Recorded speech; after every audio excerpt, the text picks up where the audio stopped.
गाडी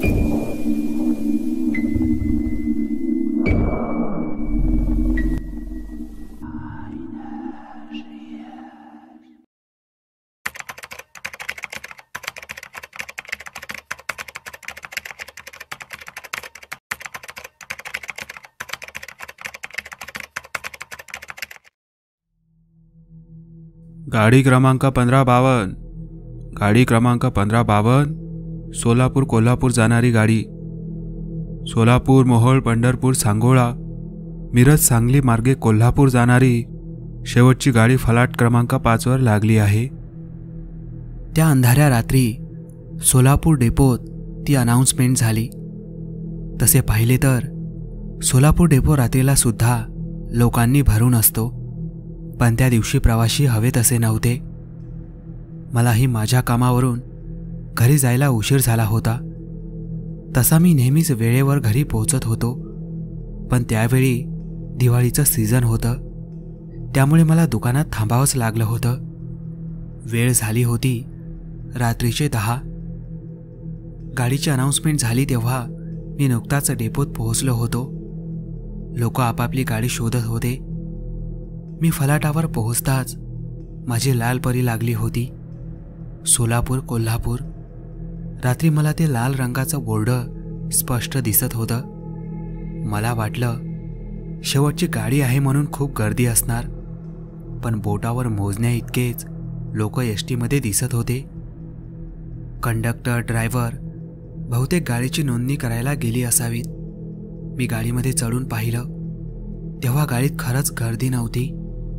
मी माझी आवडती सीट पकडली, जी शेवटून दुसरी होती. माझ्या डब्याची पिशवी तिथे ठेवून मी गाडीच्या खाली उतरलो, कारण गाडी जायला बहुतेक जरा वेळच होता. कारण शेवटची गाडी असल्यामुळे ती जरा उशिराच निघत असे.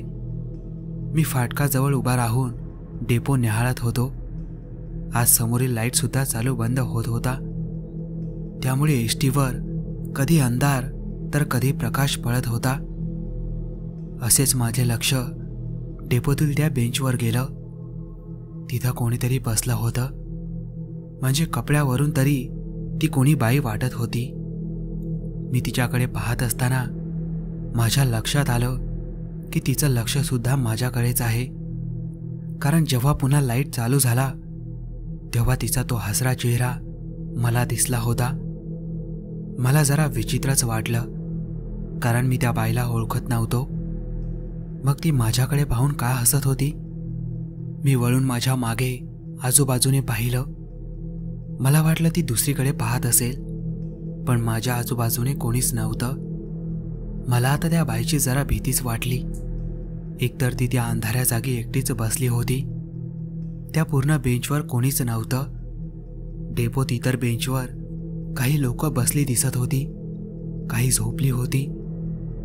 मी माझे विचार झटकत त्या बाईवरून नजर हटवली. मला ती वेडी दिसत होती. काहीच वेळात ड्रायव्हर आणि हातात तिकिटाची मशीन घेऊन कंडक्टर येताना दिसले.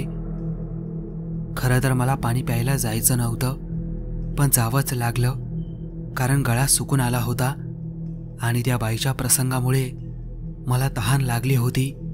भीतीमुळे ते कंडक्टर माझ्या जवळ आले तेव्हा मी त्यांना म्हणालो, काका 2 मिनिटं थांबाल का? मी लगेच पाणी पिऊन आलो. त्यावर कंडक्टर काका म्हणाले, बरं बरं जा आणि लवकर ये. मी पटकन तिथे असलेल्या पानपोईवर गेलो आणि 2 ग्लास पाणी पिऊन गाडीकडे निघालो. गाडीत चढताना माझे लक्ष पुन्हा डेपोमध्ये गेले, जिथे ती बाई बसली होती. पण आता तिथं कोणीही नव्हतं, फक्त रिकामा डेपो दिसत होता. मी पायऱ्या चढत गाडीत आलो आणि माझ्या सीटकडे निघालो. मी सीटवर बसणारच होतो की माझे लक्ष माझ्या बाजूच्या सीटवर गेलं. ती बाई तिथेच बसली होती. माझी छाती धाडकन उडाली. मी घाबरलो. आताही तिचं लक्ष माझ्याकडेच होतं. चांगली मोठी लाल टिकली, मोठे टपोरे डोळे आणि अंगात हिरव्या रंगाची साडी. मी पटकन माझ्या सीटवर बसलो आणि माझे लक्ष मी खिडकी बाहेर केले. मला त्या बाईचा चांगलाच राग आला होता. एक वेळ वाटलं हिची चांगलीच काढावी, पण बाई माणूस तिला काही बोलायला कारण तरी हवे. ती या गाडीत बसली म्हणजे याच रोडने तिला कुठेतरी जायचे असेल. मला वाटलं आपण जरा जास्तच विचार करीत आहोत, त्यामुळे मी माझे लक्ष दुसऱ्या विचारात गुंतवले. आणि तेवढ्यात कंडक्टरने डबल बेल वाजवली आणि ड्रायव्हरने बस सोलापूर डेपोतून बाहेर काढली. आता सोलापूर शहरसुद्धा हळूहळू शांत होऊ लागलं होतं. मी माझी नजर पुन्हा गाडीत वळवली.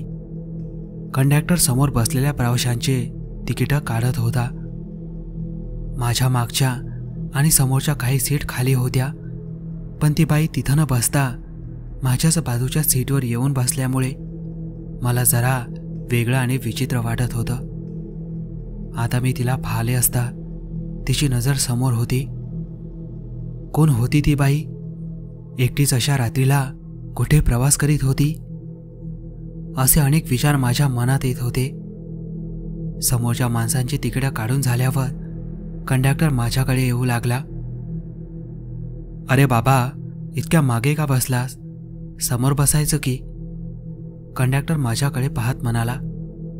काका, ही माझी रोजची जागा आहे हो. रोज प्रवास करतो तेव्हा हीच जागा घेतो मी. बरं, तिकीट आहे की पास? त्या कंडक्टर काकाने मला विचारलं आणि मी पटकन माझ्या खिशातील ती पास काढून त्यांना दिली. त्यांनी एक नजर त्यावरून फिरवली आणि मला परत करत ते निघून गेले. मी जरा विचारातच पडलो. मला वाटलं त्यांचं लक्ष नसेल, कारण त्यांनी माझ्या बाजूच्या सीटवर बसलेल्या त्या बाईची तिकीट काढलीच नव्हती. मग पुन्हा एक विचार आला, आधीच तर काढली नसेल ना हिची तिकीट. जाऊ दे, मला काय करायचं आहे? माझं थोडीच काम आहे ते. काढली असेल नसेल असं मी स्वतःशीच म्हणालो. पुन्हा मी त्या बाईकडे पाहिलं तेव्हा ती हसत हसत माझ्याकडे पाहत होती. किती विचित्र बाई होती ती. मी तिला माझ्या जीवनात पहिल्यांदाच पाहत होतो. मी पुन्हा दुर्लक्ष करत माझ्या खिशातून हेडफोन काढत माझ्या मोबाईलला लावले. मोबाईलमध्ये आता रात्रीचे 11 वाजत आले होते. गाडी सोलापूरच्या बाहेर निघताच गाडीत आता थंड हवा येत होती आणि तेवढ्यात कंडक्टरने ड्रायव्हरला लाईट बंद करायला लावली. आता पूर्ण गाडीत अंधार झाला होता. आता त्या अंधारात मला घुटमळत होते. वाटत होते की समोरच्या त्या अंधारातून ती बाई आता माझ्याकडे वळून माझ्याकडे पाहून जोरजोराने हसत आहे. मी नजर वळवली तेव्हा अंधारात फक्त तो आकार दिसत होता. तिचा तो भयानक आकार. मी पुन्हा दुर्लक्ष करत आता माझे डोळे मिटले. निदान डोळे बंद केल्यावर तरी ते भयानक विचार आपल्याला येणार नाही असं मला वाटू लागलं. मी डोळे मिटताच त्या गाड्यांच्या आवाजाने बाहेरील थंड हवेने मला डुलकी लागली. मला बराच वेळ झाला असावा, कारण आता मला गाण्यांचा आवाज येत नव्हता. हळूहळू मला जाग येत होती. सुरुवातीला मला समजलंच नाही की मी कुठं आहे म्हणून. झोपेतून उठल्यावर हे समजायला जरा वेळच लागतो. मग जेव्हा मी पूर्ण भानावर आलो तेव्हा मी माझ्या सीटवर नव्हतो. ही वेगळीच सीट होती. मी माझ्या बाजूने पाहिले तेव्हा मला समजलं की मी त्या बाईच्या सीटवर बसलो आहे म्हणून. माझे डोकेच गरगरायला लागले होते.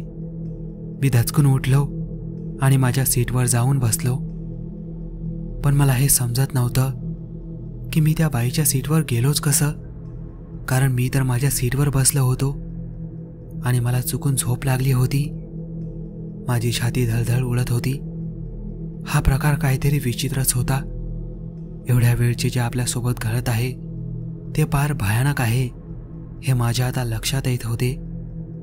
मी पटकन उठून समोरच्या सीटकडे जायला निघालो तेव्हा परत ती बाई माझ्याकडे पाहत गालातल्या गालात हसत असावी असं मला वाटले. मी सर्वात समोरच्या सीटवर जाऊन बसलो जिथे एक आजोबा बसले होते. मी समोरच्या लोकात बसलो तेव्हा कुठे माझ्या जीवात जीव आला. समोरचा स्टॉप येताच मागील काही प्रवासी तिथे उतरले. माझी मागे वळून पाहण्याची हिंमतसुद्धा होत नव्हती. जसजसे पुढचे स्टॉप येत होते गाडी खाली खाली होत होती. आता त्या गाडीत ते आजोबा, मी, कंडक्टर आणि ड्रायव्हर व ती भयानक बाई होती. पुढचा स्टॉप येताच ते आजोबासुद्धा उतरले. आणखी एक प्रवासी कमी झाला.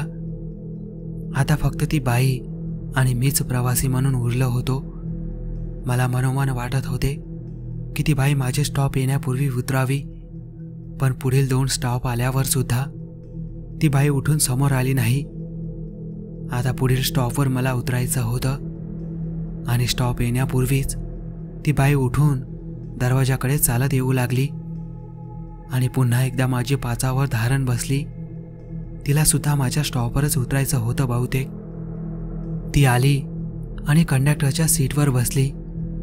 कंडक्टर त्याच्या खिडकीतून बाहेर पाहत होता. काहीच वेळात माझे स्टॉप आले. बेल दिल्यानंतर गाडी थांबली. जसा दरवाजा उघडला तशी ती बाई पटकन गाडीच्या खाली उतरली. मला आता तिच्यावर शंका आली होती. मी कंडक्टरला म्हणालो, काका, तुम्ही आता त्या गेलेल्या बाईची तिकीटं काढली होती का? त्याने जरा वेगळ्या नजरेने माझ्याकडे पाहिलं आणि मला तो म्हणाला, कोणती बाई रे बाबा? सगळ्यांची तिकीटं काढलीत मी. अहो काका, तीच बाई जी आता आपल्या दोघांसमोर गेली मागून येऊन. ती तुमच्या सीटवर बसली होती काही वेळापूर्वी. अरे वेळाबिळा झाला की काय? गाडी जे कोणी होते त्यांची सगळ्यांची तिकीटं मी काढलीत. जा घरी जा. आधीच अमावस्येची रात्र, त्यात अशा भयानक गोष्टी करून आम्हाला घाबरून देऊ नकोस. चल उतर लवकर. मी पटकन गाडीच्या खाली उतरलो. कंडक्टरच्या गोष्टीने माझा दिमागच काम करत नव्हता. तो म्हणत होता की त्याला इथे उतरताना कोणीच बाई दिसली नाही. कसं शक्य आहे? मी इकडे तिकडे पाहिले, पण माझ्या गावच्या फाट्यावर मला आता कोणीच दिसत नव्हतं. पण मला चांगलं आठवतं, ती बाई याच फाट्यावर उतरली होती आणि अचानक अशी कुठे गायब झाली. आता त्या अंधारल्या फाट्यावर फक्त मीच एकटा दिसत होतो. पानटपऱ्यासुद्धा बंद दिसत होत्या. मी घरी फोन लावला माझ्या भावाला. मला घरी जायला उशीर झाला की मी माझ्या लहान भावाला गाडी घेऊन बोलावत असे.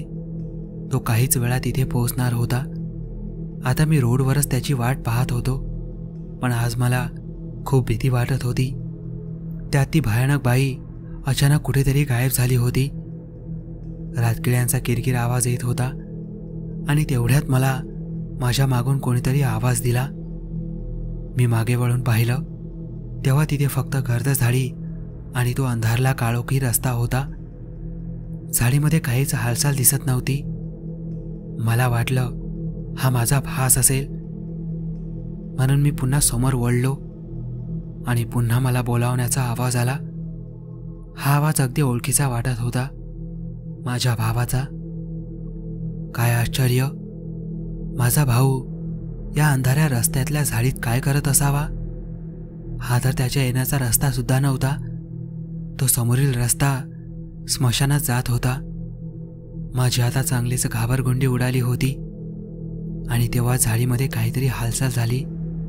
त्या अंधाऱ्या झाडीतून काहीतरी बाहेर येत असावं आणि तेवढ्यात माझ्या खांद्यावर मागून कोणीतरी हात ठेवला. मी जोरात ओरडलो आणि मागे वळून पाहिले तेव्हा माझा भाऊ तिथे उभा होता. अरे दादा, तिकडे काय करतोयस तू? मी किती वेळचं हॉर्न वाजवत आहे, तो मला म्हणाला. पण मला त्याचा हॉर्न वाजवण्याचा आवाज आलाच नव्हता. माझ्या अंगाचं पाणी पाणी झालं होतं. मी त्याला पटकन गाडी घराकडे घेण्यास सांगितले. गाडीवर बसून जेव्हा मी परत त्या अंधारल्या झाडाकडे पाहिलं तेव्हा तीच हिरव्या साडीतील बाई मला हाताने हसतच बोलावत होती. घरी पोहोचल्यावर मी माझ्यासोबत घडलेला सर्व प्रकार त्यांना सांगितला. त्यावेळी माझ्या आईने माझ्या अंगावरून मिरच्या ओवाळल्या आणि त्या चुलीत टाकल्या. त्या चांगल्याच करपल्या होत्या. ती म्हणाली होती की अमावस्येच्या रात्री तुझ्या मागे त्या बाईचं भूत लागलं होतं. खरंच हा माझ्या जीवनातला थरारक अनुभव होता. मित्रांनो, हा सत्य अनुभव तुम्हाला कसा वाटला कमेंटमध्ये सांगायला विसरू नका. भेटूया लवकरच अशाच एका थरारक अनुभवासोबत.